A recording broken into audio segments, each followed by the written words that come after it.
இல்லாமல் நாத்திகர்களுக்கு இருக்கிறது, அனைவருக்கும் இருக்கிறது, இஸ்லாத்தில் இருக்கிறது, அனைத்து நாட்டிலும் இருக்கிறது. உலக நாடுகள்லாம் இதுதான் சட்டம். தற்காப்புக்காக கொண்டுட்டான்னு சொன்னால் அது கொலை கிடையாது. இந்த மாதிரியான ஒன்றுக்கு தான் தனி நபர்கள் ஆயுதம் தூக்கலாம். நம்மை கொன்று வருவார்கள் என்ற நிலையில் மாத்திரம் ஒவ்வொரு மனிதனுக்கும் அந்த உரிமை எல்லா மதத்திலும் எல்லா நாட்டிலும் இருப்பது போல இஸ்லாத்திலும் குற்றம் இல்லை. அதுதான் இருக்கே தவிர இவங்க ஒரு இப்போ குரூப்பாக சேர்ந்துக்கிட்டு 10 பேர் சேர்ந்துக்கிட்டு ஒரு ஏதாவது ஆயுதத்தை தூக்கிட்டு கொண்டு வைக்கிறது, 4 பேரை கொள்வது, இந்த முதுகு பின்னாடி வெட்டிட்டு ஓடுற, இதுக்கெல்லாம் இஸ்லாத்தில் என்ன இல்லை, அனுமதியே கிடையாது, இடமே கிடையாது. தப்பாக விளங்கிட்டு எப்படி நான் ஏற்கனவே சொன்னேன்ல, குரானில் உள்ளபடி நடக்காமல் நபி சொன்னபடி நடக்காமல் இஷ்டத்துக்கு எதையாவது செஞ்சுக்கிட்டு அது இஸ்லாமிய கலரை பூசுகிறாங்க. அதுதான் இதில் உள்ள விஷயம். ஓம் நம சிவாய். நான் கேட்குறேன், நீங்கள் போட்டிருக்கீங்க இஸ்லாம் ஒரு இனிய மார்க்கம். அது என்ன நோக்கத்தில் இருந்தீங்க எனக்கு தெரியாது. ஏதாவது நல்ல நோக்கத்தில் இருக்கலாம், இல்லை மற்ற மதத்தை இல்லாமல் இந்த மதத்தில் வித்தியாசம் ஏதோ இருக்கலாம்னு சொல்லிட்டு என்ன ஏதோ எண்ணத்தில் இருக்கலாம். கரெக்டாக நான் ஈஸ்வரனை கும்பிட்றேன். ஈஸ்வரனை தவிர யாரும் நான் நம்ப வர்றது கிடையாது என் மனசாட்சிக்கு. இப்போ எனக்கு தெரியுனாக்கா ஈஸ்வரனை படைக்கப்பட்ட சக்தி ஒரு பிரண்டமான சக்தி. அந்த சக்தியால் படைக்கப்பட்ட பொருள் தான் உலகத்தில் இருக்க இரும்பு, கொடி, மரம், கீரம் எல்லாமே அவன் சக்தியால் தான் படைக்கப்பட்டது. அவனை தவிர எதுவுமே அவன் சக்தி இல்லாமல் எதுவும் உருவானது கிடையாது. அப்படி இருக்கும்போது எல்லாம் அங்கே எல்லாத்துலேயும் அவன் இருக்கான். அவன் இருக்கும்போது அவன் இருக்க ரூபத்தில் எந்த ரூபத்தில் நீ என்னை கூப்பிட்டாலும் உனக்கு நான் காட்சி தருவேன் அப்படின்னு ஏன் நோக்கம். இது தப்பா ரைட்டா? இது உங்கள் கருத்து என்ன? முதலாவதாக ஒரு கேள்விக்கு முன்னாடி ஒரு அடிப்படையை சொன்னார்.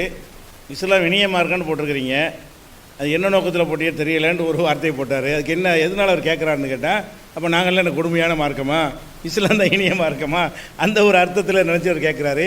அப்படி அர்த்தத்தில் ஒவ்வொருத்தரும் ஒரு விஷயத்தை சொன்னாங்கன்னு சொன்னால் நான் நல்லவன், அப்போ நான் கெட்டவனான்னு கேட்கக்கூடாது. நான் நல்லவன்னு சொன்னால் அதுக்கு நான் நல்லவன்னு தான் அர்த்தம்.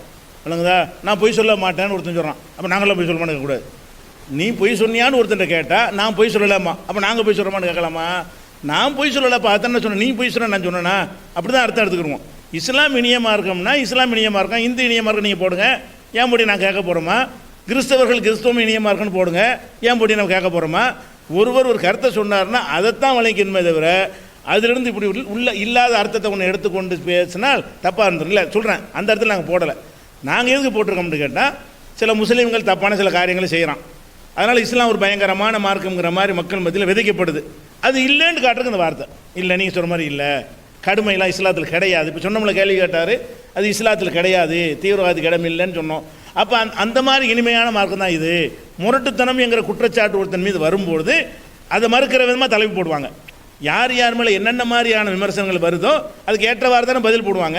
அப்போ இஸ்லாம் இனிய மார்க்கம் தான் தப்பாக சில பேர் வழங்கியிருக்காங்க, எங்கள் மக்களை தப்பாக சில பேர் நடக்கிறாங்க, அதனால் நீங்கள் கொடூரமான மார்க்கம்னு நீங்கள் நினைத்து விடக்கூடாது. அதுக்குத்தான் நாங்கள் இதை சொல்கிறோமே தவிர மற்ற எல்லாமே கொடுமைன்ற அர்த்தத்துக்கு சொல்லலை. நாங்கள் கொடுமை இல்லை, அது மட்டும்தான் அதுக்கு அர்த்தம், வேறு உள்நோக்கம் கிடையாது. அடுத்ததாக என்னென்னு கேட்டால், உலகத்தில் உள்ள அனைத்தையும் கடவுள் தான் படைத்திருக்கிறார். அவருடைய ஆற்றலால் தான் என்ன செய்யப்படுது, அனைத்தும் படைக்கப்படுகிறது. அப்படி படைக்கப்பட்டிருக்கும் பொழுது இரும்பு எதுவாக இருந்தாலும் கடவுளால் படைக்கப்பட்டது தானே. ஒரு சூப்பர் பவர் கடவுள் ஒருத்தர் இருக்கார், அவர் தான் அனைத்தையும் படைத்திருக்கிறார். அனைத்துமே அவருடைய சக்தி தான், அவருடைய சக்தியின் வெளிப்பாடு தான். அப்படி இருக்கும்போது அனைத்தையும் வணங்குறது அவர் வணங்கின மாதிரி தானே. அவரால் படைக்கப்பட்டதை வணங்குறது அவர் வணங்கின மாதிரி தானே. அது தவறா? அப்படி தானே கேட்குறீங்க? அதான கேள்வி. சரி சரி அதான் சரி. அது என்னன்னு கேட்டால், ஒரு கடவுள் இருக்காருங்க, கடவுள் தான் இல்லை. சூரியனை படைத்தது யார்? கடவுள். அப்போ சூரியனை கடவுள் படைத்தால் சூரியனை நம்ம வணங்கினால் கடவுளை வணங்கினாத்தான் அர்த்தம் அந்த கருத்தில். அப்போ எதை வேண்டாலும் வணங்கலாம், எல்லாமே கடவுளால் படைக்கப்பட்டது தானே என்று ஒரு வாதம் வைக்கிறாங்க. இது ஒரு மேலோட்டமாக அவர் சொல்வது சரிமான்னு உங்களுக்கு தெரியலாம், ஆனால் இதில் எந்த ஒரு லாஜிக்கும் கிடையாது, இதில் எந்த ஒரு உண்மையும் கிடையாது.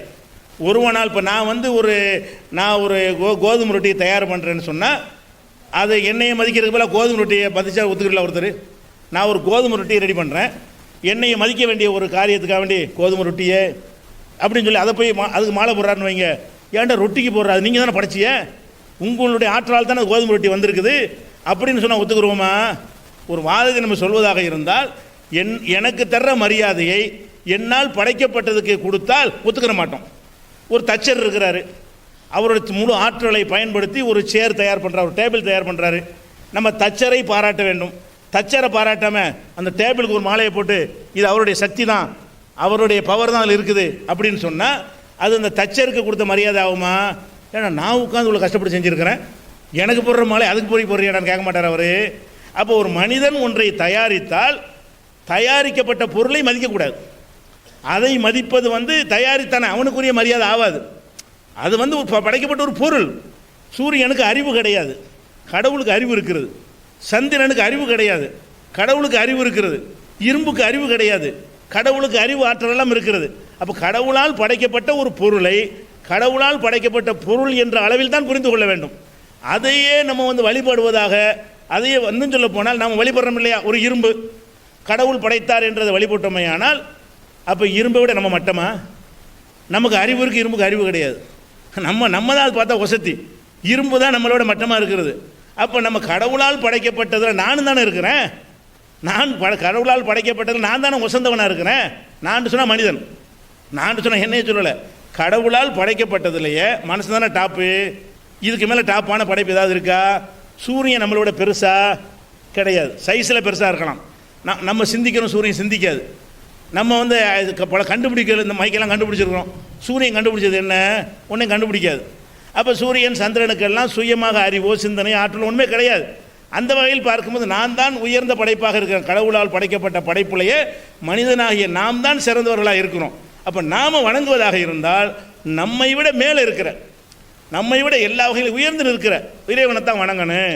இறைவனால் படைக்கப்பட்ட பொருளை வணங்கினால் அது இறைவனை வணங்கியதாக ஆகாது.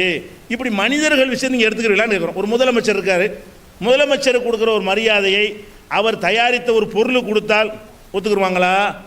முதலமைச்சருக்கு உரிய மரியாதை முதலமைச்சருக்கு கொடுக்கணும், பிரதமர் கொடுக்குற மரியாதை பிரதமருக்கு கொடுக்க வேண்டும்.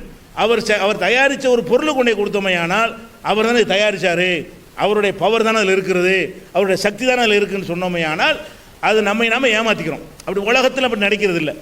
உலக விஷயங்கள் எப்படி புரிந்து கொள்கிறோமோ அந்த நேர்மையான பார்வையை கடவுள் பார்வைக்கு வச்சிங்கன்னு சொன்னால் இறைவனை தவிர யாரையும் வணங்க முடியாது. அதை தான் இஸ்லாம் சொல்லுகிறது. நீங்கள் சொன்ன கருத்து எப்படி தெரியுமா இருக்குது? இப்போ ஒரு பொருள் இருக்குது, நன்மை. இப்போ ஒரு டாக்டர்கிட்ட போகிறோம், நம்ம டாக்டர்கிட்ட போய் மருந்து சாப்பிட்டா என் உடம்புல குணமான பின்னால் தான் அந்த டாக்டர் நம்புவான். நான் இந்த டாக்டர் மருந்து கொடுத்த டாக்டர் நல்ல டாக்டர், ஏன் அவன் கொடுத்த மருந்தாலே என் உடம்பு ஆரோக்கியமாக இருக்குன்னு. அவன் தப்பான மருந்து டாக்டர் தான், அந்த தப்பான மருந்து கொடுத்த அப்படின்னா உடம்பு பின்னால் ஏதோ பிடிக்கிட்டு போயிடுச்சுன்னா அப்போ நினைப்பான் இவன் தப்பான மருந்து கொடுத்த பின்னால் இந்த டாக்டரே பொய்யான டாக்டர்னு. தப்பா ரைட்டா? இது உண்மையான கருத்து. அப்படி இருக்கும்போது இப்போ ஒரு வழிபாடு நம்ம கடைப்பிடிக்கும் போது அதால் நன்மை நம்மளுக்கு என்ன நடக்கும், தீமை என்ன நடக்கும்? இப்போ நான் சொல்கிற கருத்தால் நன்மைப்பட்டனாக்கா ஒரு மிஷினாக இருக்கட்டும், நீங்கள் சொன்னீங்க மிஷின், ஆனால் சக்தி, ஒரு கடவுள் என்ற சக்தி பவர், அந்த பவரால் உண்ட போகுது, அது உருவம் கிடையாது.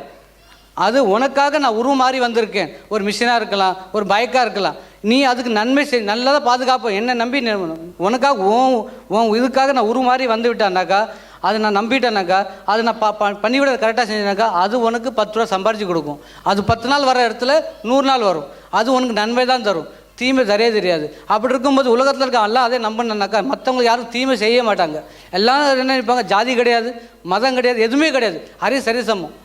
எல்லாரும் நான் இந்து, நான் முஸ்லீம், நான் கிறிஸ்டின், யாரும் இருக்க மாட்டாங்க, எல்லாம் சரிசமமாக இருப்பாங்க. இதுதான் என் நோக்கம், இதுதான் உண்மையான கருத்து. ஆனால் இஸ்லாமு இருக்கட்டும், என் முஸ்லீமாக இருக்கட்டும், என் வேறு மதமாக இருக்கட்டும், இது அடிப்படை தான். நீ எந்த முகத்தில் என்னை பார்க்குற அந்த முகத்து உனக்கு தெரியும். ஆனால் மெயின் எல்லாத்துக்கும் காரணம் நம்பிக்கை. நம்பிக்கை தான் மெயின். நம்பிக்கை வச்சு நம்ம கல்லையும் பார்த்தா தெய்வம் தான். கல் நம்பிக்கை இல்லாமல் பார்க்கணுன்னா ரோட்டில் போனால் மிச்சிட்டும் போவான். மெயின் காரணம் நம்பிக்கை. நம்பிக்கை வச்சு தான் கும்பிடணும். ஆனால் இதில் நீங்கள் சொல்கிறீங்க கருத்து என்னன்னாக்கா தைக்கிறேன், ஆனால் எல்லாத்துக்கும் கரண்ட்டு, நம்ம பவராக இருக்கட்டும், டியூப்லைட்டாக இருக்கட்டும், ஃபேனாக இருக்கட்டும், எல்லாத்துக்கும் கரண்ட் தேவை. Main power. அந்த பருவம் தான் உருவம் மாதிரி வருது, அது உருவம் கிடையாது பவருக்கு. ஆனால் நம்ம கண்ணுக்கு லைட்டாக தெரியலாம், லைட்டாக இருக்குது, ஃபேனாக வருது, காற்றா வருது, எல்லாருக்கும் தேவை பவர். அதே மாதிரி கடவுள் என்ற பவர் தான் உருமாறி வந்திருக்க, நம்மளுக்காக உருமாறி வந்திருக்கு. அது நம்பிக்கையோடு தான் நம்ம கும்பிடுறதுன்னு நான் சொல்கிறேன். அவர் சொன்னதுக்கு நான் ஏற்கனவே பதில் சொல்லிட்டேன். பதில் சொன்னதில் தான் திருப்பி கேட்குறாரு. அதுலேயே நான் சொன்னதில் பதில் இருக்குது தான் ஞாபகப்படுத்திக்கிறேன். என்னென்னா, இப்போ கடவுளால் ஒன்று உருவாக்கப்பட்டால் கடவுளுடைய பவர் அதில் இருக்கும் அப்படின்னு நினைக்கிறாங்க. இருக்காது.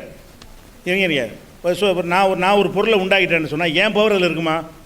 நான் இந்த மைக்கை உண்டாக்கிட்டேன்னா எனக்கு உள்ள மாதிரியான சக்தி ஆட்டுறதுக்கு இருக்குமா? என்னால் உருவாக்கப்பட்டது, அவ்வளவுதான். நம்பிக்கை அடிப்படையில் நாங்கள் செய்கிறோன்னு சொன்னால் நம்பிக்கை அறிவுபூர்வமானதாக இருக்கணும். நீங்கள் நம்புறீங்கன்னா அதுக்கு அறிவு இருக்கணும். சார், அதாவது ஒன்று அறிவியல் சான்று இருக்கணும், அல்லது ஒரு லாஜிக் இருக்கணும், ஒரு தர்க்க ரீதியாக அதுக்கு வந்து ப்ரூஃப் இருக்கணும். நம்பிக்கை அடிப்படையில் நான் வந்து இதை கடவுளாக்குறேன்னு சொன்னால் நீங்களாம் நம்பிக்கிட்டீங்கன்னா அது எப்படி கடவுளாகும்? அது கடவுள்னு சொல்வதற்கு அதில் என்ன இருக்குது? அதில் என்னத்தை நீங்கள் பார்த்தீங்க? என்ன அடிப்படையில் அது கடவுள்னு சொல்கிறீங்க? அது நீங்கள் தான் செஞ்சீங்க, நீங்கள் தான் உருவாக்குனீங்க. அது இதுக்கு வந்து அது வேறு ஒரு பொருளாக இருந்துச்சு, நீங்கள் தான் தட்டி கட்டி ஒரு மைக்கு மாதிரி உண்டாக்கி வச்சுட்டு நீ தான் கடவுள்னு செஞ்சது நீங்கள் தான் செஞ்சு வச்சுக்கிட்டு நான் இதை என்னை விட பெருசு நம்புகிறேன்னு சொன்னால் அது மூட நம்பிக்கை நல்ல நம்பிக்கை? நம்பிக்கை இருக்கலாம், நம்பிக்கை வந்து மூட நம்பிக்கை இருக்கக்கூடாது தானே. அதில் எந்த பொருளில் எது இருக்குதோ அதை தான் நம்பணும். இது கைக்குட்டை என்று சொன்னால் இது கைக்குட்டை என்று நம்பினால் இது சாதாரண நம்பிக்கை. இது கைக்குட்டை கிடையாது, இதான் அந்த உலகத்தையே படைச்சு ஆளக்கூடிய பரம்பொருள் நம்பினா அது மூட நம்பிக்கை. இது கைக்குட்டையா, இதான் மராட்டிய மாநிலத்து முதலமைச்சர்னு சொன்னால் இது கைக்குட்டைன்னு தெரியுது, நீ கைக்குட்டைன்னு சொல்லிட்டு போ, நான் இதான் முதலமைச்சர் நினைக்கிறேன் அப்படி நீங்கள் நினச்சா முதலமைச்சர் ஆயிருமா? நம்ம நினைக்கிறதுனாலாம் ஒன்று சரியாயிராது. நம்பிக்கை என்பது வந்து சரியான நம்பிக்கைன்னு ஒன்று இருக்கிறது, மூட நம்பிக்கைன்னு ஒன்று இருக்கிறது. சரியான நம்பிக்கைன்னு என்ன இருக்கணும்னா அது காரணத்தை லாஜிக்காக நீங்கள் நிரூபிக்கணும். லாஜிக் எப்படி நான் சொன்னேன்ல, ஒரு மனிதன் படைத்த ஒரு பொருளை நம்ம வந்து வழிபட்டால் அந்த மனிதன் ஒத்துக்கொள்வானா? இதுதான் கேள்வி. நான் தயாரிச்சிருக்க இந்த மைக்கை என்னையை பாராட்டுறதுக்கு பதிலாக மைக்கே நீ எப்படிப்பட்ட ஆள் தெரியுமா, உன்னைய மாதிரி யாராவது இருக்காங்களோன்னு மைக்கிட்ட ஒருத்தன் பேசினான்னு சொன்னால் இதை நம்ம யாரை ஏற்றுக்குருவோமா? ஏற்றுக்கிற மாட்டோம். அப்போ இறைவன்ட்டையும் மட்டும் ஏற்றுக்கிறீங்க நீங்கள்? இறைவன் சூரியனை படைச்சிருக்காரு, இறைவா நீ தான் சூரியனை படைச்சேன்னா ஓகே, சூரியனை நீ எப்படிப்பட்ட ஆள் தெரியுமா? அதை கடவுள் படைச்சிருக்கா, அதுக்கு எந்த ஒரு ஆற்றலும் நம்ம பேசுகிற விளங்காத இருக்குது. அப்போ சூரியனை பார்த்து நீ எப்படிப்பட்ட ஆள்னு புகழ்ந்தோமே, ஆனால் அதுக்கு இந்த மைக்கை புகழ்றதுக்கு வித்தியாசம் இருக்குதா? லாஜிக் என்று சொன்னால், நம்பிக்கை என்று சொன்னால் இப்படி லாஜிக்காக இருக்கணும். இப்போ நான் உலகத்தில் சொல்லி காட்டுறேன், உலகத்தில் இப்படி செஞ்சால் நம்ம ஏற்றுக்கொள்வோமான்னு கேட்குறேன். அந்த அடிப்படையில் கடவுளால் எல்லாம் படைக்கப்பட்டாலும் படைக்கப்பட்டது என்ற வார்த்தையிலிருந்து அதன் பலவீனம் தெரிகிறது. படைத்தவனுக்கு பவர் இருக்கிறது, இது நான் தான் படைத்தேன், நான் இல்லாட்டி இது வந்திருக்காது, நான் நினச்சி அழிச்சு போடுவேன், இதுக்கு எந்த சக்தியும் கிடையாது அப்படிங்கிறது இந்த படைக்கப்பட்டது என்பதிலேயே விளங்கும் பொழுது கடவுளால் படைக்கப்பட்டதால் நான் கும்பிடுவேன் வழிபடுவேன், அது எப்படி சரியாக வரும்? அப்படின்னு சொன்னால் ஒருத்தர் மனுஷன் எல்லாத்தையும் கும்பிடலாம், கும்பிடவே தேவையில்லைன்னு வந்துடுமே. நானும் படைக்கப்பட்டவன் தானே, நான் என்னையும் கும்பிட்டு போகிறேன், கடவுளால் நான் தான் படைக்கப்பட்டிருக்கேன், என்னிடத்தில் பெரிய ஆற்றல்லாம் இருக்குது, நான் எதையும் கும்பிட மாட்டேன், என்னையும் நான் கும்பிட்டு போகிறேன்னா சரியாக வருமா? அதனால் லாஜிக் இல்லை. நீங்கள் நம்புறீங்க சரி, நம்பிக்கை அடிப்படையில் சொல்லுங்கள், யாரும் குறுக்க வரமாட்டோம். அது சரியான நம்பிக்கை இல்லைங்கிறதுக்காக தான் அது வளர்க்குறோம். சரி, அடுத்து அதாவது இஸ்லாம் என்றாலே ஒரு மற்ற மதத்தினர்களுக்கு வந்து ஒரு எதிரானவர்களே இருக்கிறாங்க, ஒரு தீவிரவாதி மாரி காணப்படுறாங்க.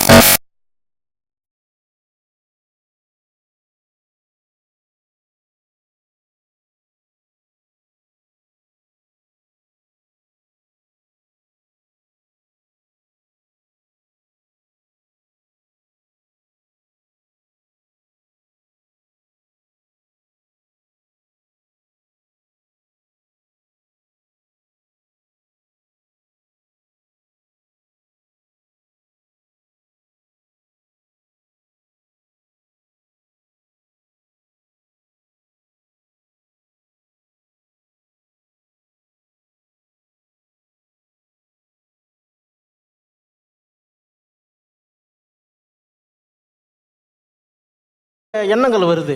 அந்த எண்ணங்கள் வராத பலவுக்கு நம்மளாம் ஒரு சகோதரர்கள் தான். அதாவது கடவுள் என்ற வந்து ஒரு நம்பிக்கை, அந்தந்த விருப்பம். இந்த இப்போ எத்தனையோ இருக்குது. நமக்கு வந்து இப்போ சூரியன் பிடிக்கும், சில சந்திரனை பிடிக்கும் அப்படின்றது. அதுமாரி அவங்க வந்து விருப்பத்தில் அவங்க கும்பிட்டுலாம். இப்போ இஸ்லாம் ஒரு இனிய மார்க்கம் அப்படின்றாங்க. இப்போ அதில் சொல்கிறாங்க ஜாதி மதம் இல்லை, அதனால் வந்து என்னுடைய முன்னோர்கள் வந்து அந்த மார்க்கத்தை வந்து ரொம்ப விரும்பி இது பண்ணியிருக்கிறாங்க, நாங்கள் அதை வந்து பின்தொடர்ந்து நாங்கள் வந்துட்டுருக்குறோம் அப்படின்னு சொல்கிறாங்க இல்லையா? அதுமாரி அந்த ஒரு தோற்றத்தை வந்து நம்ம மறுபடியும் வந்து என்ன செய்யணுன்னாக்கா தமிழர்கள்ட்ட மத்தியில் வந்து அந்த ஒற்றுமை உருவாக்கணும். நான் அந்த மதம் வந்து நல்ல ஒரு மதம் தான், நம்ம வந்து எல்லாம் ஒன்று தான், அது மதம் வந்து வேறு என்றாலும் கூட நம்மளாம் ஒன்றா இருக்கணும். அந்த தீவிரவாதன்ற ஒரு அடிப்படை மக்களுக்கு வந்து இது பண்ணணும். அதனால் வந்து நம்ம வந்து தமிழ் பேரை வந்து நம்ம வச்சா எப்படி இருக்கும் அப்படின்ற ஒரு ஆசை என்னோட ஆசை. அது நீங்கள் உங்களை போல பெரியவர்கள் சொன்னாக்கா அது வந்து சாத்தியமாகும். அதாவது முஸ்லீம்களை பொறுத்த வரைக்கும் அவங்களுடைய பெயர்கள் எடுத்து பார்த்தீங்கன்னா அது அரபு மொழி சொற்களாக நீங்கள் பேரை வைக்கிறீங்க. தமிழ்நாட்டில் பிறக்கிறவங்க தமிழில் பேர் வைக்க வேண்டியதானே, மராட்டியத்தில் பிறக்கிறவங்க மராட்டிய பாஷையில் பேர் வைக்க வேண்டியதானே, கேரளாவில் பிறக்கிறவங்க மலையாளத்தில் பேரை வச்சுக்கிற வேண்டியதானே, மற்றவங்களாம் வைக்கிற மாதிரி அப்படி வைக்க வேண்டியதானே, நீங்கள் மட்டும் அப்படி மாற்றுறீங்க என்கிற மாதிரி கேட்குறாங்க. முதல் விஷயம் என்னென்னு கேட்டால் இஸ்லாம் மார்க்கத்தில் குரானை பூரா புரட்டி பார்த்தாலும் சரி, அரபு மொழியில் பேரை வைங்கன்னு குரானில் இல்லை. நபிகள் நாயகத்தினுடைய போதனை எடுத்து பார்த்தாலும் சரி, நீங்கள் உங்களுடைய பெயர்களை அரபு மொழியில் வைத்துக் கொள்ளுங்கள் அப்படின்ட்டு குரான்லையும் இல்லை, நபிகள் நாயகம் சொல்லவும் இல்லை. இஸ்லாமிய சட்ட பிரகாரம் ஒருவருடைய பெயர் அரபியில் தான் இருக்க வேண்டும் என்று எந்த ஒரு இடத்திலையும் நேரடியாகவோ மறைமுகமாகவோ சொல்லப்படவே இல்லை. முதல் அடிப்படை இது. எங்கள் மார்க்கத்தில் அது சட்டம் இல்லை. அதே போல் முஸ்லீம் நபிகள் நாயகம் காலத்தில் வைக்கப்பட்ட பல பெயர்கள், இப்போ வைக்கிற முஸ்லீம்கள் வைக்கிற பல பெயர்களை எடுத்துக்கிட்டிங்கன்னா அதெல்லாம் அரபிங்கிற குறைவு தான். அதில் உதாரணமாக இப்ராஹிம்னு பேர் வைக்கிறாங்க, அது அரபி கிடையாது. இஸ்மாயில்னு முஸ்லீம் பேர் வைக்கிறாங்க, அது அரபி கிடையாது. நபிகள் நாயகம் காலத்திற்கு முன்னாடி வாழ்ந்த நன்மக்களை பற்றி குரான் சொல்லுது. இப்ராஹிம்னு ஒருத்தர் இருந்தார், நல்ல மனுஷன். இஸ்மாயில் ஒருத்தர் இருந்தார்னு சொல்லு. அவங்க அரபி கிடையாது. அவங்க அந்த மொழி பேசக்கூடிய மக்களோட வாழ்ந்தவங்க. இப்ராஹிம் என்பவர் அவர் ஒரு பகுதிக்கு வாழ்ந்தார். அவர் பகுதியில் என்ன மொழி இருந்துச்சோ அந்த மொழி அவர் பேசினார். இஸ்மாயிலுங்கிற சொல்லுக்கு அரபி அகராதியில் அர்த்தமே கிடையாது. பிற மொழியில் வாழ்ந்த நன்மக்களுடைய பெயர்களை நபிகள் நாயகமே வச்சு தன்னுடைய மகனுக்கு நினைஞ்சாங்க, இப்ராஹிம்னு வச்சாங்க. இப்ராஹிம் அரபி சொல்லு இல்லை. அப்போ அரபியில் தான் பேர் வைக்கணுமாக இருந்தால் இந்த மாதிரியான இப்ராஹிம், இஸ்மாயில், இஸ்ஹாக்குன்னெலாம் பேர் வைக்க முடியாது. ஏன்னு கேட்டால் அது அரபு சொல்லு கிடையாது. அந்த பேரை முஸ்லீம்கள் வைக்க தான் செய்கிறாங்க. அதே போல் இன்னும் சொல்ல போனால் நிறைய பேர் உருது மொழியெலாம் பேர் வைக்கிறாங்க. அரபியில் முஸ்லீம் பேர் எடுத்துக்கிட்டிங்கன்னா எல்லாமே அரபின்னு நீங்கள் நினைக்கிறீங்க, அது தமிழ் இல்லைன்னு நீங்கள் அரபின்னு விளைக்கிறீங்க. ஆனால் முக்கால்வாசி என்னென்னு கேட்டால் உருது மொழியெலாம் வைக்கிறாங்க. உருது அவங்களுடைய தாய்மொழி. உருது தான் அதிகமான முஸ்லீம்களுடைய தாய்மொழியாக இருக்கிறது. அவங்க மொழியில் தான் அவங்க பேர் வைக்கிறாங்க. உருது மொழியெலாம் பேர் வைக்கிறாங்க. நம்ம என்ன நினச்சிக்கிறோம்னா அந்த உருது மொழி அரபின்னு நினைத்து கொண்டு என்ன செய்கிறோம், இப்போ நர்கிசன் பேர் வைக்கிறாங்க. நர்கிசன்லாம் அரபி கிடையாது. பர்வீன்கிறாங்க, பானுங்கிறாங்க, இதெல்லாம் அரபி கிடையாது. அதெல்லாம் உருது. பேகம்ங்கிறாங்க, பீவிங்கிறாங்க, இதெல்லாம் இந்த சொல்ல அரபியில் கிடையாது. அரபு மொழி டிக்ஷன் எடுத்திங்கன்னா பேகம்ங்கிற வார்த்தை இருக்காது, பீவிங்கிற வார்த்தை இருக்காது. முஸ்லீம் பெண்களுடைய பேரை பார்த்தீங்கன்னா பேகம், பீவி, பானு இப்படிலாம் வைக்கிறாங்க. அப்போ இந்த சொற்கள் எல்லாம் உருது மொழியில் உள்ள சொற்கள். உருது மொழியில் உள்ளவங்க என்ன செய்கிறாங்க, அவங்க பாஷையில் பேரை வச்சுக்கிட்டாங்க, அரபியில் வைக்கல அவங்கள. அப்போ அந்த உருது மொழியில் உள்ளவங்க அந்த தாக்கத்தினால தமிழ்நாட்டில் உள்ளவங்க என்ன செய்கிறாங்கன்னா அந்த மாதிரி பேர்களை வைக்கிறாங்களே தவிர இஸ்லாம் சொன்னிச்சிங்கிற அடிப்படையில் வைக்கவும் இல்லை, பிற மொழியில் வைக்கக்கூடாதுன்னு சட்டமும் கிடையாது. இன்னும் சொல்ல போனால் பேருக்கு ஒரே ஒரு சட்டம் தான் இருக்குது இஸ்லாத்தில். எந்த பேர் நீங்கள் வைத்தாலும் அந்த பெயர் கடவுளை இழிவுபடுத்துகிற விதமாக கெட்ட அர்த்தம், கிறுக்கு பையன் பேர் வைக்கலாம் ஒரு ஆளுக்கு. நல்ல அர்த்தம் தரக்கூடிய சொற்கள்லாம் பேர் வைக்கணுமே தவிர அல்லது இறைவனை இழிவுபடுத்துகிற மாதிரி உள்ள சொற்களில் பேர் வைக்கக்கூடாது. இதை தவிர்த்து விட்டு நீங்கள் எப்படி வேணாலும் பேர் வைத்துக்கொள்ளலாம், நல்ல பேர்களை வைத்துக்கொள்ளலாம். இதுதான் இஸ்லாமிய சட்டம். அதே நேரத்தில் என்னென்னு கேட்டால் தமிழ்நாட்டில் உள்ள சூழ்நிலையை மட்டும் நான் உங்களுக்கு சொல்கிறேன். தமிழகத்தை பாகிஸ்தானில் பேர் வைக்கிறாங்களே, அதில் 95% பேர் அரபி கிடையாது. பாகிஸ்தான் பெனாசிர் புட்டோங்கிறாங்க, பெனாசிர் அரபியா? பெனாசிர் அரபி கிடையாது. அந்த நாட்டுக்கே பிரதமராக இருந்துச்சு, அது உருது, அவங்க தாய்மொழி. பெனாசிருங்கிறவங்க புட்டோன்னு துல்பிகார்னு பேர் வச்சாங்களா, அவங்களாம் அரபியா? அப்போ அந்த மொழியில் அவங்க பேரை வச்சுக்கிட்டாங்களே தவிர அரபு மொழியில் அவங்க பேர் வைக்கலை. இதை விளங்கிக்கிறணும். தமிழ்நாட்டை பொறுத்த வரைக்கும் தமிழில் இருக்கக்கூடிய எங்கள் முன்னோர்கள் அவங்களாகவே என்ன செஞ்சாங்க, இந்த பேர்களை தமிழில் வராமல் பார்த்துக்கிட்டாங்க.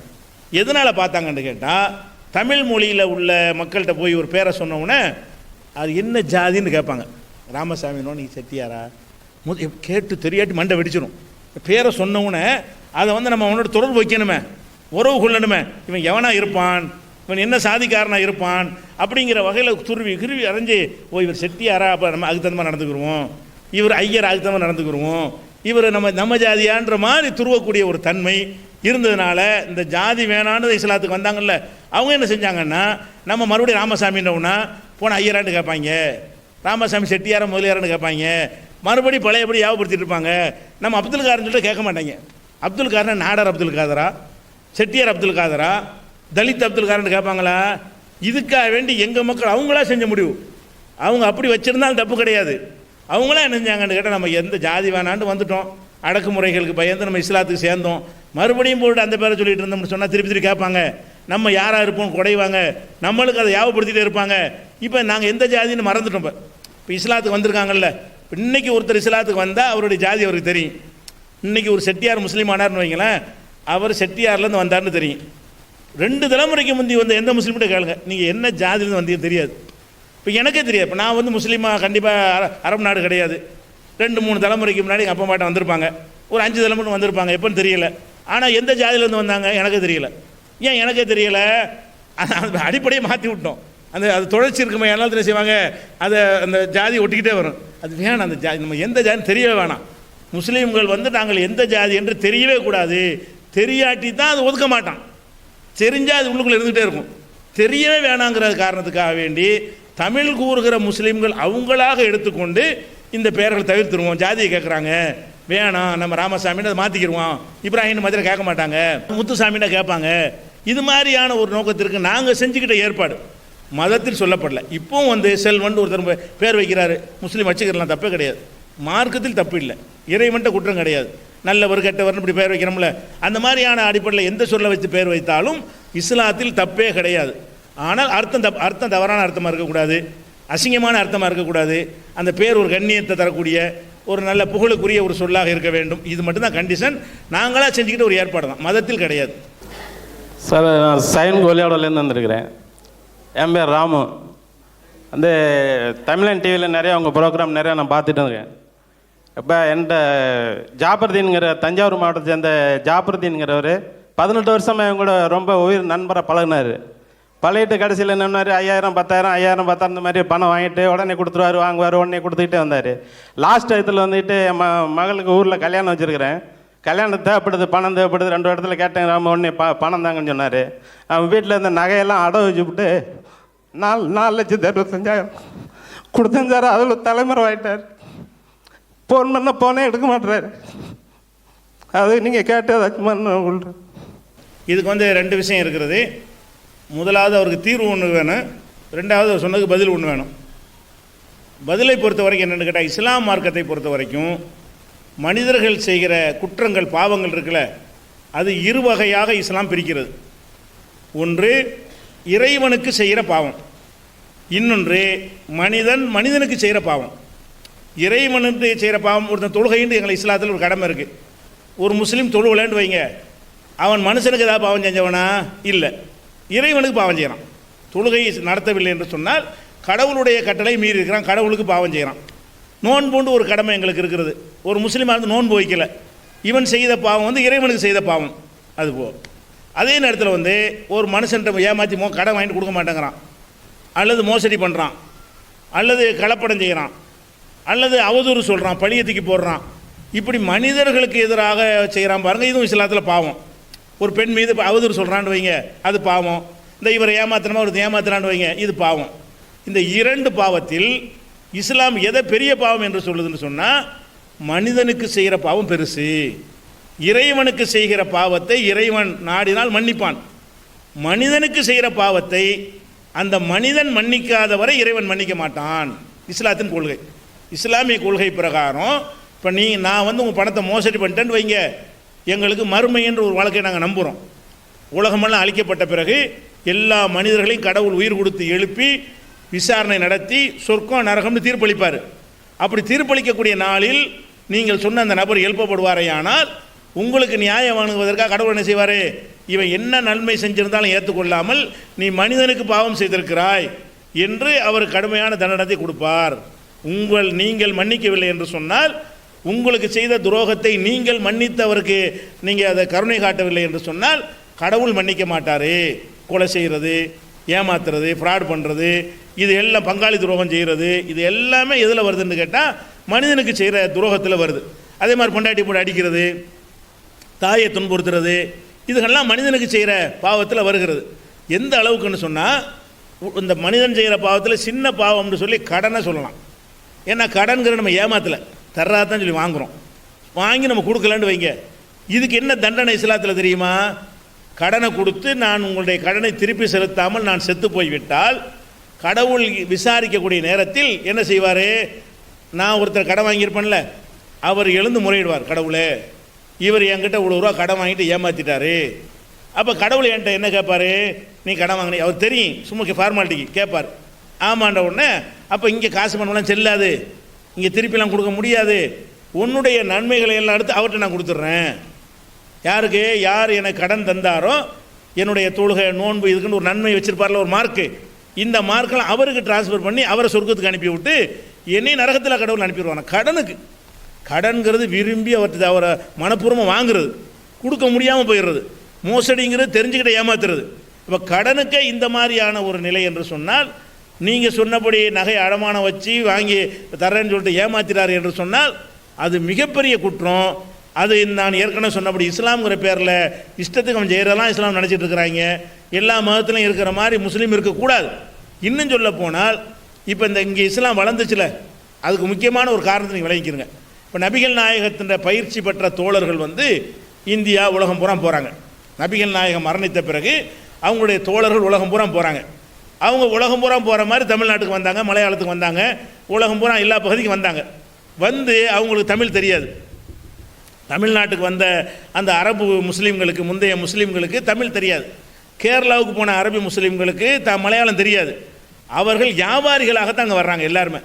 எல்லா முஸ்லீம்களும் வியாபாரிகளாக அந்த வியாபாரத்தில் அவர்கள் காட்டிய நேர்மை, அந்த ஒழுக்கம். வியாபாரம்னா இப்படி தான், யாரை சேவையாக செய்வது, வியாபாரத்தில் இருந்த நற்பெயர், இந்த செயலால் ஈர்க்கப்பட்டு தான் எங்கள் அப்பன் பாட்டன்மார்கள் இஸ்லாத்துக்கு போனாங்க. அப்போ அது வியாபாரத்தில் நேர்மை என்பது தான் இஸ்லாமிய வளர்ச்சிக்கு ஒரு காரணமாக இருந்துச்சு. அப்படியான ஒரு சமூகத்தில் பிறந்த ஒருத்தவங்களை ஏமாத்திருக்கான்னு சொன்னால் அவன் இஸ்லாத்துக்கு பெரிய துரோகம் செய்திருக்கிறான். அவனுக்கு இஸ்லாத்துக்கு சம்பந்தம் கிடையாது. உங்களுக்கு அவன் என்னதான் முஸ்லீம் சொல்லி கொண்டாலும், அவன் தொழுகை நோன்புகளை நிறைவேற்றினாலும் அந்த நன்மைகள் எல்லாம் அவனுக்கு கிடைக்காது என்பதுதான் இஸ்லாத்தின் நிலைப்பாடு. மனிதர்களுக்கு செய்கிற பாவத்திலிருந்து ரொம்ப பயந்து கொள்ள வேண்டும், ஒதுங்கி நிற்க வேண்டும். கடவுளே மன்னிச்சுன்னு கேட்டுப்படலாம். ஒரு மனிதனை ஏமாற்றிட்டு அவன் செத்து போயிட்டானா எப்படி மன்னிப்பு கேட்பீங்க? நான் ஒரு ஆளை ஏமாற்றிவிட்டு அவன் எனக்கு செத்து போயிட்டான்னு வைங்க, மன்னிக்க ஆளே இருக்க மாட்டான். அப்போ நான் மாட்டிக்கிறேன், அவ்வளவுதான். நான் மறுமை வாழ்க்கையை நம்பி நாங்கள் முஸ்லீம்கள் வாழ வேண்டும், அங்கே கண்டிப்பாக மாட்டிக்கொள்வோங்கிற அச்சத்தை தான் இஸ்லாம் மனித குலத்துக்கு முக்கிய செய்தியாக சொல்கிறது. அந்த வகையில் அவர் செஞ்ச தப்புங்கிற மாற்று கருத்து இல்லை. ஆனால் அவர் கண்ணீர் விடுறார் ஏமாற்றப்பட்டு. நீங்கள் என்ன செய்யுங்கன்னா உங்களுடைய ஃபுல் டீட்டெயிலோட விவரத்தோடு எழுதி அந்த சம்மந்தப்பட்டவர் யார் என்பதையும் அட்ரஸ் விவரம்லாம் போட்டு தொடர்பு முகவரி ஃபோன் நம்பர் இதற்கு மேனால் குறிப்பிட்டு இங்கே கிளையில் நிகழ்ச்சி நடத்துகிறாங்கல்ல இவங்கள்ட்ட கொடுத்தீர்களே, ஆனால் நாங்கள் தஞ்சாவூரில் வச்சு அவரை விசாரிக்க வேண்டிய முறையில் விசாரித்து இஸ்லாத்தின் பெயரை கெடுத்தவர்களை எப்படி விசாரிப்போமோ அந்த மாதிரி எங்கள் ஜமாத்துகளில் வைத்து முடியுமானால் உங்களுக்கு சார்பாக அவருக்கு எதிராக நாங்கள் சட்ட நடவடிக்கை, காவல்துறை வரைக்கும் சட்ட நடவடிக்கை எடுக்க நான் ஒத்துழைப்பு பார்ப்போம். நாங்கள் எங்கள் ஆள் பக்கம் நிற்கவே மாட்டோம், நியாயத்தின் பக்கம் நிற்போம். சரியா? நீங்கள் இப்போ எழுதி கொடுங்க, அவர்கிட்ட நியாயம் பெற்று தருவதற்கு எங்களால் ஆன எல்லா முயற்சியும் நாங்கள் செய்வோம், உங்களுக்கு உறுதுணையாக நிற்போம். அதான் இஸ்லாம் எங்களுக்கு கற்றுத்தரக்கூடிய ஒரு பாடம். ஐயா வணக்கம், சீத்தாக்கேம்லேருந்து நான் வரேன்.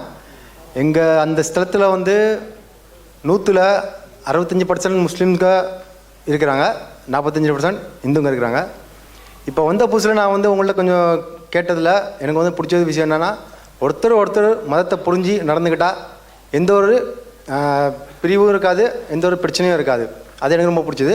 அதை வச்சு நான் ஒரு கேள்வி கேட்குறேன். இப்போ ஒரு மதத்தை ஒரு விதத்தில் வழிபாட்டில் வணங்குறாங்க. அப்போ இந்துங்க ஒரு மதத்தை அவர் வழிபாடோட வணங்கினாக்கா அதில் பிரச்சனைன்னு ஒரு டிஸ்டர்பன்ஸ் வருது அப்படின்னா, இப்போ ஒரு உதாரணம் சொல்கிறேன். பாங்க வெளிக்குள்ளே எங்கள் சாமி கும்பிடுக்குள்ளே நாங்கள் மோளம் அடிச்சு தான் சாமி கும்பிடுவோம், தெய்வத்தை வணங்குறோம். அந்த டைமில் பாங்கு விழிச்சாக்கா அப்போ ஒரு முஸ்லீம் எங்களை சொல்கிறான், மோளம் நிறுத்துங்க, பாங்கு விழிக்கிறாங்க. இதனால பல பிரச்சனைகள் வந்திருக்குது அந்த இடத்துல. அப்போ இதுக்கு ஒரு உதாரணம், ஒரு நல்ல ஒரு கருத்து, ஒரு பதில் உங்கள்கிட்ட நான் எதிர்பார்க்குறேன்.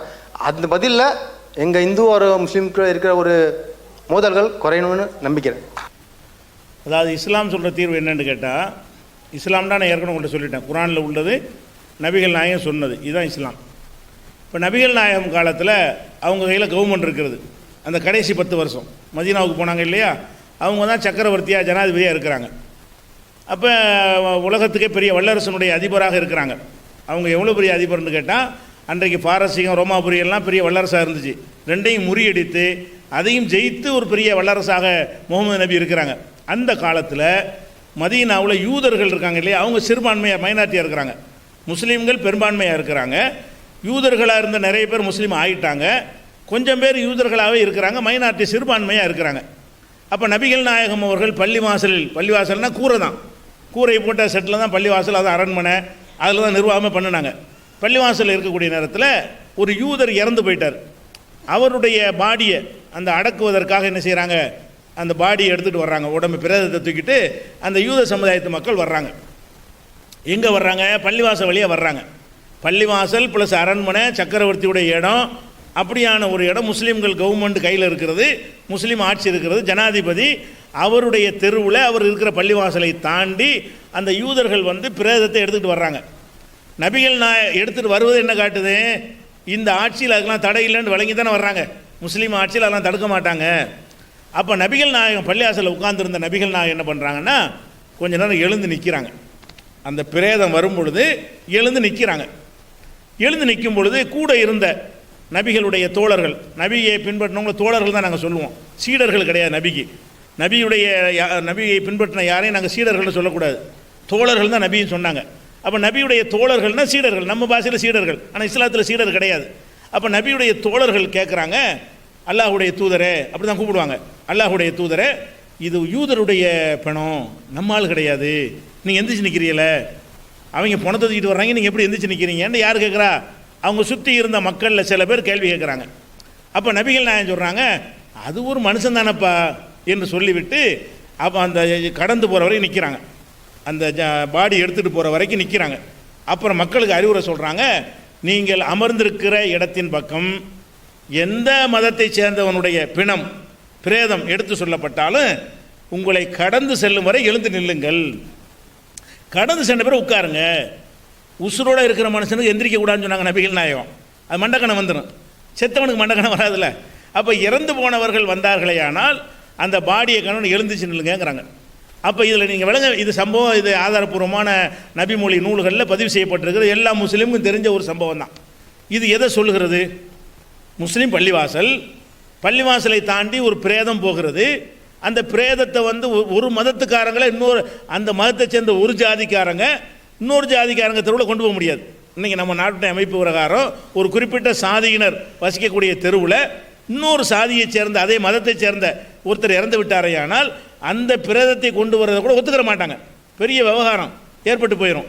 அப்போ மதமே வேறு, கவர்மெண்ட் நம்ம கையில் இருக்குது, நம்ம சிறுபான்மைவங்க போடானா போயிடன்னு அவ்வளோ பெரிய உலகமே பயப்படுற அளவுக்கு ஒரு மாபெரும் வல்லரசு அதிபராக நபிகள் நாயகம் இருக்கிறாங்க. அவங்க என்ன பண்ணுறாங்க, இன்னொரு மதத்தை சேர்ந்த ஒரு பிரேதம் வரும் பொழுது எழுந்து நின்று மரியாதை செலுத்திவிட்டு பிறகு சொல்கிறாங்க, இப்படி தான் நீங்கள் நடக்கணும். யார் எந்த ஒரு பிரேதம் வந்தாலும் எழுந்து நின்று விட்டு அது கடந்து சென்ற பிறகு உட்கார வேண்டும். இன்றைக்கி நாங்கள் அதை செய்யணும். நபியை நாங்கள் பின்பற்ற முஸ்லீமாக இருந்தால் முஸ்லீம் செய்ய வேண்டிய முறை என்ன? இதை பின்பற்றினா தான் முஸ்லீம். எங்கள் நபி சொன்னபடி நடக்காட்டி முஸ்லீம் இல்லை. அவர் தான் இஸ்லாத்தினுடைய எங்களுக்கு வழிகாட்டி, அப்போ அத்தாரிட்டி. அவங்க இப்படி செஞ்சுருக்காங்கன்னு பார்க்குறோம். ஃபஸ்ட்டு விஷயம் என்னென்னு கேட்டால், நீங்கள் உங்கள் நம்பிக்கை பிரகாரம் நீங்கள் வாட்டு போனீங்கன்னா அதை நாங்கள் தடுக்கக்கூடாது. உங்கள் நம்பிக்கை அது தடுக்கிறதுக்கு பிரச்சனை இல்லை. அதே நேரத்தில் இங்கே இன்னொரு விஷயத்தை இங்கே பார்க்கணும். இது வந்து உங்களை வர வேணான்னு தடுக்கிறாங்களே, அது யார்? முஸ்லீம்களை தடுக்கிறாங்கன்னா இல்லை, கவர்மெண்ட் தடுக்குது. அதாவது அந்த ஊர்வலம் வரும் பொழுது அரசாங்கம், போலீஸ் தான் வந்து என்ன செய்கிறது, நீங்கள் அதை நிப்பாட்டுங்க அதையும் சொல்லுது. ஏன் அப்படி சொல்கிறாங்கன்னு கேட்டால், இந்த மத ஊர்வலங்கள் என்பது முஸ்லீம் செய்கிற ஊர்வலமும் அடங்கும், இந்துக்கள் ஊர்வலம் அடங்கும். அது வழிபாடு என்பதை கடந்து பலம் காட்டுவதற்காகவும் பிறருக்கு பயம் காட்டுவதற்காகவும் நடத்தப்படக்கூடியதாக இன்றைக்கு மாறி இருக்கிறது. அது நீங்கள் மறுக்க முடியாது. எப்படி மாறி இருக்கிறது? நாங்களே காதுகளால் கேட்டிருக்கிறோம். ஒரு பள்ளிவாசல் வழியாக போகும் பொழுது அந்த ஊர்வலத்தில் வரக்கூடியவங்க பக்தியோடு போனாங்கன்னா அவங்க சாமியை தூக்கிட்டு போயிட்டே இருப்பார்கள். இவங்க சில ஆளுக்கு ஒரு இயக்கங்கள் ரீதியாக இதை எடுத்த பிறகு அந்த மக்களாக அந்த வழிபாடை செய்யும்போது ஒழுங்காக இருக்குங்க. ஒரு இயக்கம், ஒரு கட்சி, ஒரு அமைப்புன்னு கையில் எடுக்கும் பொழுது இதை வச்சு வளர்க்கறதுக்கு என்ன செய்வாங்கன்னு கேட்டால், 10 பைசா முறுக்கு பள்ளிவாசல் நுறுக்கு கோஷம். அந்த ஊர்வலம் போகக்கூடிய நேரத்தில் பள்ளிவாசக்கிட்ட வரும் பொழுது அவங்க விநாயகரை பற்றி கோஷம் போட்டால் அது பிரச்சனை இல்லை. வேறு ஏதோ முருகனோ வேறு ஏதோ ஒன்று சாமியை பற்றி போட்டாங்கன்னா அந்த மேட்ரு கிடையாது. அப்போ 10 பைசா முறுக்கு பள்ளிவாசலில் நொறுக்கு, துளுக்கணை வெட்டு, இந்த மாதிரியான ஒரு வாசகங்களை கொண்டு சில ஊர்களில் அப்படி போகும் பொழுது, அப்போ இங்கே எங்களில் நாளுக்கு இருப்பான்ல, அங்கே நாளுக்கு இருக்கிற மாதிரி முஸ்லீமில் நாளுக்கு இருக்க மாட்டானா? இவன் என்ன செய்வான், அங்கே ஒரு கல்லை விட்டு செருப்பு விட்டு எறிவான், அவன் எல்லாம் செருப்பு விட்டு எறிவான். கடைசியில் இவன் இறங்க அவன் இறங்க 2 பேருக்கும் மோதிக்கிறோம், சண்டையாகி போயிடும். இதை பார்த்துட்டு காவல்துறை என்ன செய்வாங்க, நமக்கு தேவையா, கொஞ்ச நேரம் நிப்பாட்டிட்டு போங்கடான்னா பஞ்சாயத்து தீர்ந்து போச்சு, நீ பாட்டுக்கு போண்ட அவனை கூட, இவன் அங்கேருந்து நினைத்தியாவது கூட, இவன் இங்கேருந்து நினைத்தியாவது கூட. அப்போ அரசாங்கம் தான் இதை போய் தடுக்குது. இதனால் ஏற்கனவே முன் அனுபவங்களின் அடிப்படையில் ஊர்வலமாக போகாமல் வேறு மாதிரி போகும் பொழுது இந்த படை போதுமா, இன்னும் கொஞ்சம் வேணுமா, இது எதுக்கு படைக்க போகிறீங்களா, எதுக்கு போகிறீங்க? வழிபாட்டுக்கு போகிற ஆட்களுக்கு எதுக்குன்னு எங்கள் ஆட்களை மீளாது விழா கொண்டாடுவாங்க. மீளாது விழா இஸ்லாத்தில் கிடையாது. இருந்தாலும் மீளாது விழா ஊர்வலம்னு போவாங்க. போகும்போது என்ன செய்வாங்க, தொடைக்கு மேலே வேட்டியை கட்டிக்கிட்டு தண்ணியை போட்டுக்கிட்டு இது இஸ்லாம் நபிகள் நாயகத்துக்கு இது உடன்பாடான ஒரு செயலா? தண்ணி போடுறல அது ஒழிக்க வந்தவங்க நபிகள் நாயகம். இவன் தண்ணியை போட்டு என்ன செய்கிறான்? இந்த படை போதுமா, இன்னும் கொஞ்சம் வேணும். யார்? முஸ்லீம் ஊர். இவன் இந்த கூத்து பண்ணுறான். ஒரு மற்ற சமுதாய மக்கள் மத்தியில் போகும்போது நபிகள் நாயகத்தை சொல்லவே இல்லை. சரி போனால் சும்மா போய் தொலைய வேண்டியதானே, நபிகன் இந்த பார்த்து ஏதாவது சொல்லி தொலைஞ்சிட்டு போ. அதை விட்டுட்டு இந்த படை போதுமா அந்த படை போதுமான்னு அவனுக்கு வருமா இல்லையா?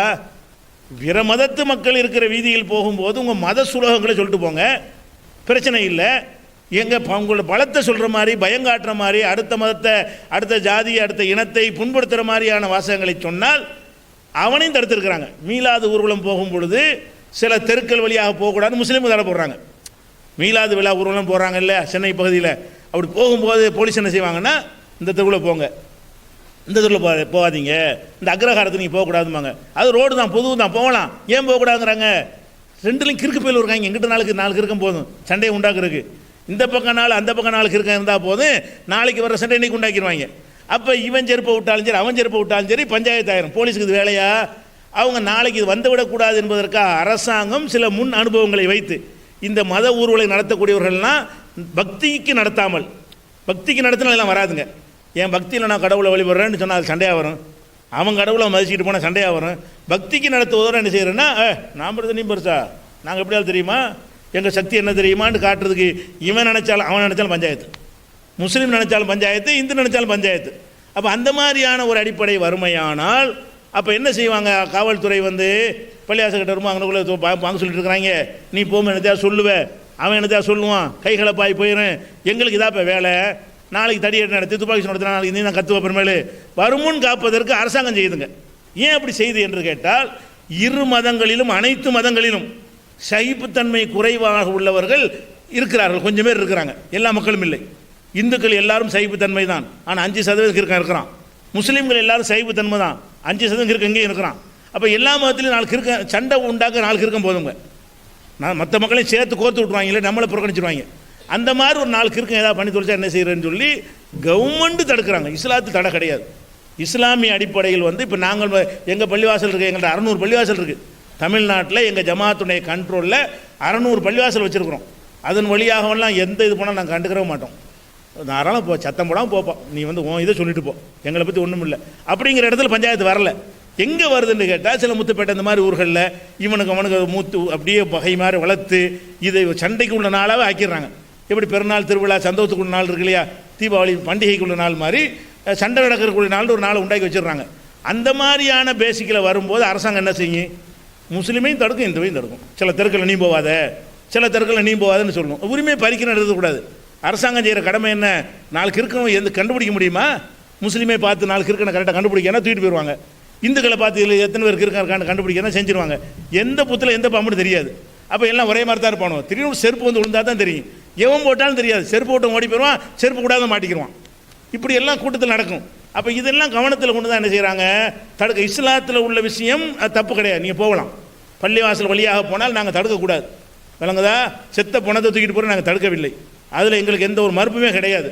அதே மாதிரி வந்து முஸ்லீம் தெருவில் முஸ்லீம்களை அந்த உங்கள் தெருவில் போகிறதுக்கு நீங்கள் தடுக்கக்கூடாது தான், அது சட்டம் சரி. ஆனால் அரசாங்கம் சில விஷயத்தை பார்க்கும். இந்த தெருவில் இவன் போனால் இப்படி ஆயிரும். ஒரு தருமபுரி போன்ற பகுதி இருக்குன்னு வைங்களேன், தருமபுரி போன்ற பகுதியில் வன்னியர் பகுதியில் தலித்துகளை போட மாட்டாங்க ஊர்வலம் நடத்துறதுக்கு. தலித்துகள் இருக்கிற பகுதியில் வன்னியர் விட மாட்டாங்க ஊர்வலத்தில். சும்மா போவா, நீ ஊர்வலமாக தடுத்திட்டு போனீங்கன்னா இந்த ஜாதி அந்த ஜாதி பிடிக்காது. நீ அந்த பக்கம் போனால் அவன் ஏதாவது செய்வான், அப்படி தடுக்கிறாங்களா இல்லையா? அது எதுக்கு தடுக்கிறாங்க? அந்த மாதிரி தான் இது. ஒரு குறிப்பிட்ட 2 ஜாதிக்கு சண்டை இருக்குமே, ஆனால் அந்த 2 ஜாதியினரில் ஒருத்தன் ஊர்வலம் போகும்போது இந்த தெருவிலையாக நீ போகணும், இந்த தெருவிலையாக போகக்கூடாதுன்னு சொல்கிறாங்கல்ல, இது அரசாங்கம் செய்யக்கூடிய முன்னெச்சரிக்கை. இது வந்து எங்கள் மார்க்கத்துக்கு சம்மந்தம் கிடையாது, நாங்கள் எங்களுக்காக செய்கிறதும் கிடையாது. உங்களை தடுக்கிற மாதிரி எங்களையும் தான் தடுக்கிறாங்க. எங்களில் உள்ளவன் போட்ட ஊர்வலத்தை என்ன செய்வாங்க, இந்த வழியாப்போ அந்த வழியாக போங்கிறாங்க. இது இப்படி புரிஞ்சு கொள்ள வேண்டும். இஸ்லாத்தில் அந்த பெருந்தன்மை இருக்கிறது. நாங்கள் அதையும் எங்களுக்கு மக்களுக்கு சொல்கிறோம். நீ பாட்டு கத்தினா கத்திட்டு போகிறாங்க, சும்மா உடுப்பான்னு சொல்லிட்டு இருக்கிறோம். ஆனால் அதை மீறி தான் நடந்துருது. அதுக்காக நீ போலீஸ்காரங்க அந்த மாதிரி முன்னெச்சரிக்கை பண்ணுறாங்க. அதான் மேட்ரு. சார் வணக்கம், நான் தமிழகத்துலேருந்து வந்திருக்கேன். தமிழகத்தில் வந்து பார்த்திங்கன்னா இன்னும் பல இடங்களில் சிறு குழந்தைகள் வந்து இந்த சீரழிச்சுன்னு சொல்லி அழுதுகிட்டே இருக்கும். அது உடனே நம்ம பள்ளிவாசலுக்கு போனால் உடனே அது சரியாயிரும். அது வந்து அங்கே நமாஸ் பண்ணி தண்ணி தெளிச்சு விடுவாங்க, உடனே அது சரியாயிரும். எல்லா மதத்தினரும் அங்கே போகிறாங்க. இதுக்கு காரணம் வந்து உங்களுடைய இஸ்லாமுடைய மகிமை தானா இல்லது அறிவியல் பூர்வமான ஏதேனும் காரணம் உண்டா? இதுதான் எனக்கு சந்தேகம். அதாவது பெரும்பாலான ஊர்களில், முஸ்லீம்கள் வசிக்கிற ஊர்களில் தொழுது விட்டு வரும்பொழுது முஸ்லீம் அல்லாத மக்கள் தங்களுடைய குழந்தைகளை, நோய்வாய்ப்பட்ட குழந்தைகளை வைத்துக்கொண்டு என்ன செய்வாங்க, வாசலில் நிற்பாங்க. தொழுது விட்டு வரக்கூடியவர்கள் என்ன செய்வாங்கன்னா ஊதி ஊதி அந்த குழந்தை மேலே ஊதி விட்டு போவாங்க. அது குணமாக இந்த மக்கள் நம்புகிறாங்க. முஸ்லீம்கள் தொழுது விட்டு வரும்போது பள்ளிவாசலில் இப்படி நிறைய நல்லிணக்கம் பேணக்கூடிய ஊர்கள் தமிழ்நாட்டில் நிறைய இருக்கிறது. அந்த ஊர்களில் இந்த பேதம் இல்லாமல் இந்து மக்களே வருவாங்க. இவங்களும் பேதம் இல்லாமல் என்ன செய்வாங்க, அப்படி செஞ்சுட்டு போவாங்க. இது வந்து உங்கள் மதத்தினுடைய பவர் என்று எடுத்துக்கொள்வதா, இது என்ன மாதிரி இதை புரிந்து கொள்வது அப்படின்னு கேட்குறாங்க. ஆனால் இப்போ இது எங்களுக்கு இது நன்மையான விஷயம் தான் நீங்கள் சொல்கிறீங்க, எங்களுக்கு சந்தோஷப்படுத்தக்கூடிய, எங்களுக்கு மரியாதை கொடுக்கக்கூடிய விஷயத்தான் சொல்கிறீங்க. அப்படிங்கிறதுக்காக நாங்கள் உண்மையை தான் பேசணும், பொய் சொல்லிடக்கூடாது. ஆமாம் அவர் பவர் இருப்பான் அப்படின்னு சொல்ல முடியாது. எங்கள் மார்க்கத்தில் உள்ள விஷயம் என்னென்னு கேட்டால், அதாவது ஒரு மனிதனுக்கு நோய் குணமாக நோய் ஏற்படுமையானால் அந்த மனிதன் கடவுள்கிட்ட என்ன செய்யலாம், பிரார்த்திக்கலாம். அந்த மனிதன் நம்மளே எனக்கு நோய் ஏற்படுதுன்னு வைங்களேன், எனக்காக வேண்டி இறைவா என்னுடைய நோயை குணமாக்கு, இது நபிகள் நாயகம் எங்களுக்கு கற்று தந்திருக்கிறாங்க. இது ஒரு முறை. அதே மாதிரி வந்து இந்த குரான் ஓதுறது இருக்கு இல்லையா, சில வசனங்கள் அதை ஓதினால் குணமாகும்னு சொல்லியிருக்கிறாங்க. நான் தான் எனக்கு ஓதிக்கிறணும் அப்படி இருக்குது. ஒருத்தர் வந்து தொழுதுட்டு வந்து புப்புன்னு ஓதுனவுன்னு அவர்கிட்ட என்னமோ பவர் வந்து அந்த பவரை கொண்டு குணமாவது என்கிற நம்பிக்கையை உடைக்கத்தான் நபிகள் நாயகம் வந்தாங்க. ஒரு மனிதனுக்கு ஒரு பவர் இருக்குன்னு காட்டக்கூடிய எல்லா நம்பிக்கையும் இஸ்லாம் உடைச்சி எறிகிறது. எந்த மனிதர் ஊதுனாலும் சரி ஒன்றும் ஆகாதுங்க. கடவுளுடைய நாட்டம் இருந்தால் தான் நடக்கும். எத்தனை பேர் நிற்கிறாங்க, 100 பேர் நின்றாங்கன்னா 2 பேர் குணமாகி போயிடும், 98 பேர் குணம் ஆகாது. அந்த 2 பேர் வந்து பிரச்சனை பண்ணிகிட்டு இருப்பாங்க, நல்லா ஓதி பார்த்தாரு சரியாக போச்சும்பாங்க. அப்போ இது இங்கே மட்டும் நடக்காது, எங்கே வேணாலும் நடக்கும். சர்ச்சுக்கு போனாலும் நடக்கும், கோயிலுக்கு போனாலும் நடக்கும். அது ஒரு 40 பேர் போனாங்கன்னா 2 பேர் குணமாகும். அவனவனுக்கு குணமாகக்கூடிய நேரம் வரும்போது குணமாகுது. இறைவன் இஸ்லாமிய பார்வையில் ஒருத்தர் நோய் கொடுத்தால், இத்தனாம் தேதி எனக்கு நோய் வருதுன்னு வைங்களேன், என்னைக்கு குணமாகுங்கிறத சேர்த்து கடவுள் முடிவு செஞ்சிருவார். எனக்கு 8ஆம் தேதி நோய் வந்து 12ஆம் தேதி குணமாகும்னு வச்சுட்டேன்னு வைங்களேன், 12ஆம் தேதிக்கு நான் வந்து பள்ளியாசல் நின்றேன்னு சொன்னால் ஊதி பார்த்தாரு அதனால் போயிடுச்சு நான் நினச்சிக்கிருவேன். அன்னைக்கு பார்த்து சர்ச்சில் நின்றேன்னு வைங்களேன், அவர் கர்த்தருடைய ஆற்றல்னால் குணமாயிடுச்சு பாதிரியார் அப்படி நினச்சிக்கிருவேன். அன்னைக்கு பார்த்து கோயில் நின்றானே செய்வான், சாமி பண்ணிடுச்சுன்னு நினைக்குவான். இஸ்லாத்தில் கிடையாது. இஸ்லாத்தில் என்னது, மனிதனுக்கு அந்த சக்தி கிடையவே கிடையாது. மனிதன் வந்து மந்திரம் போட்டு இன்னொரு மனிதனை குணமாக்குகிற தன்மையை வந்து அதான் அவனை கடவுளாக்கக்கூடியது உண்டாகுறது. இப்படி செய்வீங்க, கடைசியில்